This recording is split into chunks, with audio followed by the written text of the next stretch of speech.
Hi, Hello. I'm Jordan. This is Rachel. We're both co-runners slash hosters of Design Recovery, and we're both designers. I don't know if you guys remember me from last time. I spoke at Glug Leeds last year, and that was back when being in the same room was a thing. Yeah, it wasn't like a weird luxury that it is now.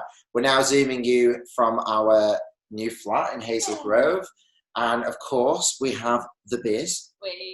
Of course we do. Got to be done. Wouldn't be a Glug Leeds without one. And it's just beer weather. It's boiling here. Beer weather all the time. Okay. So yeah. Start with a bit about who we are and what we do. Yeah, and shall I? You go first. Yeah, I'll jump in. Okay.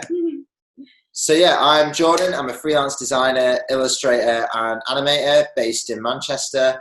I've worked directly with agencies, clients, and in-house. Currently, I work part-time at an in-house role, and I'm part-time freelance, but fingers crossed, I'll be fully freelance by the end of the year, which is really cool. I'll let you jump in next.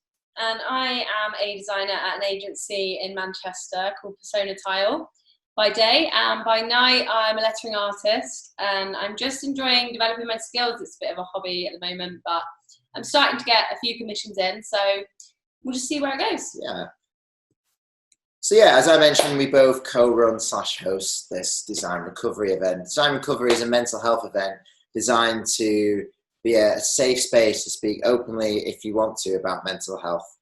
Our aim is to broaden the conversation around mental health, to try and reduce some of the stigmas attached with certain illnesses, and just build a bit of a community in the creative industry in Manchester, and make it easier, hopefully, for people to just speak about what they're going through and the struggles they've had and stuff like that. We just want the conversation about it to be easygoing and not such a taboo subject.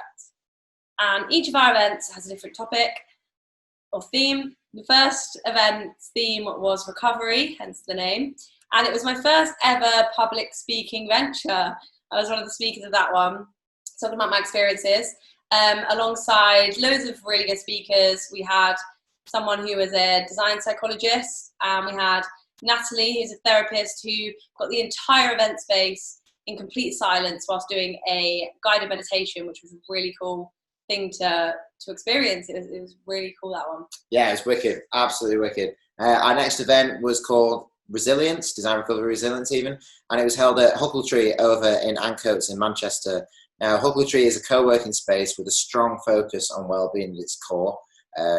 They've got meditation rooms, plants, coffee, just the whole place is just a beautiful vibe. And it was a great place to hold our event, really. We also had a lot of speakers speaking at the event, but one that just off the top of my head I can think of is a person called Laura Orton, who was a police officer who's now a designer.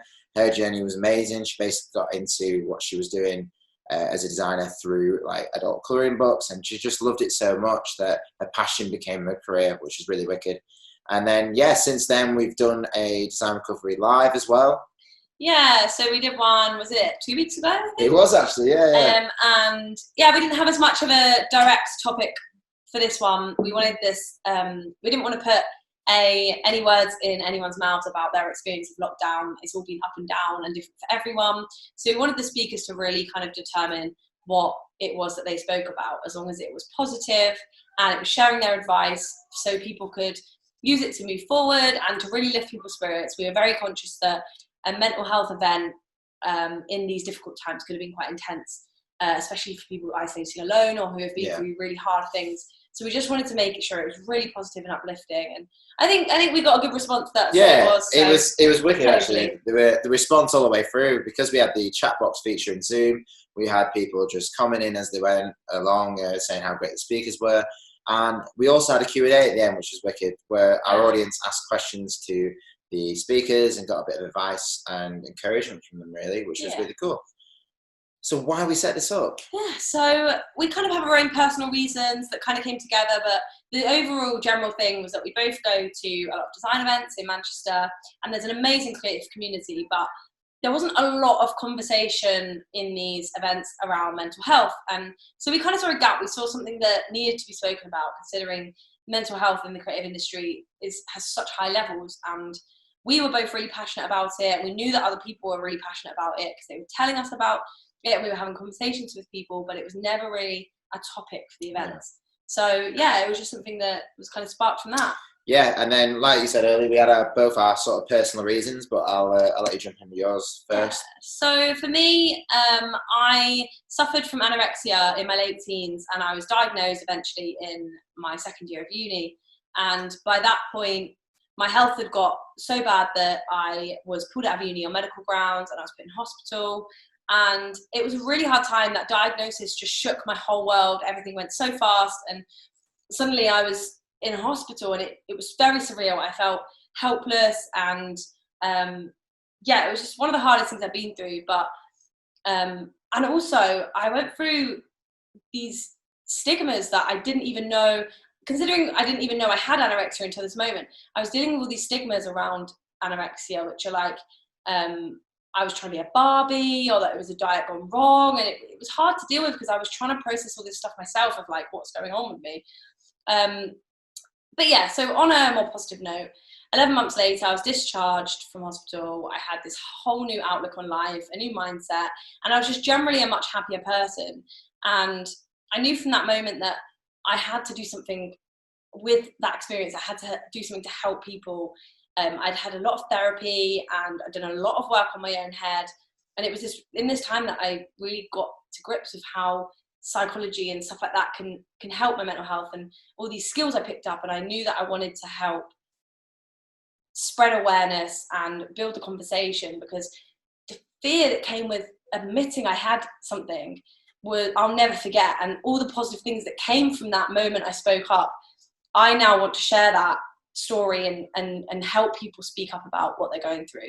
So yeah, when the idea about design recovery came around, it was really exciting for me. It felt like the perfect fit with helping me share my story and help other people at the same time. It was just a really cool thing to start. It's wicked.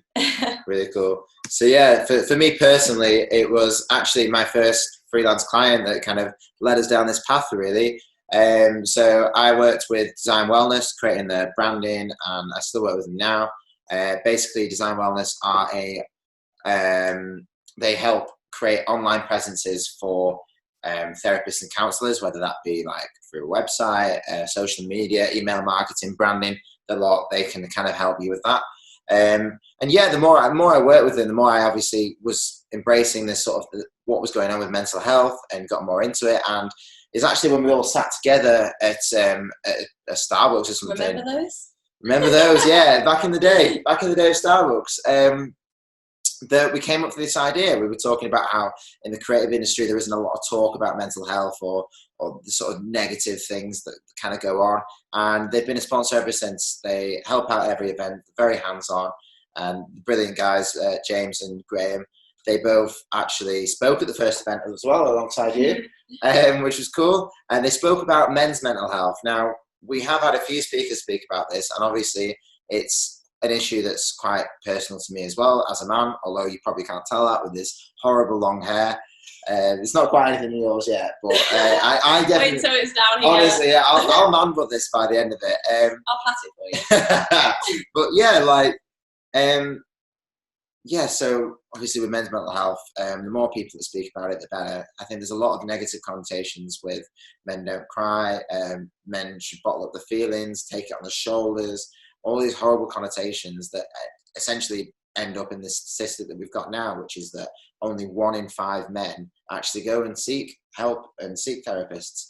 The 4 in 5 don't, and they deal with that, and it's an awful thing. So hopefully for events like Design Recovery, and the more men we get speaking, the more we'll remove this taboo and just speak about what's going on with that, really. Yeah. So we kind of wanted to talk about what we've discovered since launching Design Recovery about mental health in the creative industry. We don't want to just do events. We want to then share kind of what we're learning from them, because there's so much to take away from these events that I think can really benefit people. Yeah, massively. I think what we've done now is like we've kind of like combine these into, and we actually, I won't lie, we couldn't come up with a word for this. We combined them into 3 things. We had like bugbears at one point, issues, but just 3 things. 3 things that have cropped up quite a lot. Big topics that either people have talked to us at events at, or that we've seen crop up. We just thought we'd bring them here, and we've got names for each one of them. So this is the inner demon. Yeah, so why are we so hard on ourselves? I think as creatives, and we can't be the only ones that have experienced this, we have a big self-critical voices in our heads that tell us we're not good enough, tell us our work's rubbish, and it's really hard to deal with. And I think with creatives particularly, we link our self-worth quite easily with what we create and our art or our design or our career.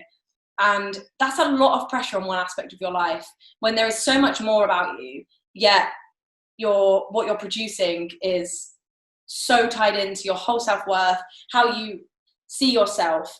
And we kind of want to try and help people take a step away from that and realize that there's so much more about you. You're more than your work and what you produce. And I kind of learned a thing in, I think it was CBT that helped me with that. And it was about using that voice, like treating that voice like another being. So that's why we've got the metaphor of the inner demon. It's like another thing separate from you. And because it's quite overwhelming when this voice is constantly telling you you're not good enough and all this stuff. So when I treat it like it's someone else, almost like a bully that I can tell to shut up, I can tell it to go away, I can tell it, no, actually, my work's damn good and I'm going to enjoy doing it. And that helped me kind of take that pressure off that voice in my head that was telling me I'm not good enough, because we're all good enough. Yeah, absolutely. I think you've nailed it there. I think as well, like the inner demon kind of plays quite nicely into our next point, really, because the inner demon is definitely an advocate for the busy bee. Fuck that pressure to always be creating. Like, it's just ridiculous. We see it all the time on social media. You know, you'll see a beautiful branding project and you'll be like, how can I get to that? I need to just keep crafting, keep going, keep being busy. And, you know, we don't need to keep being busy. We don't need to keep crafting. We don't need to keep going.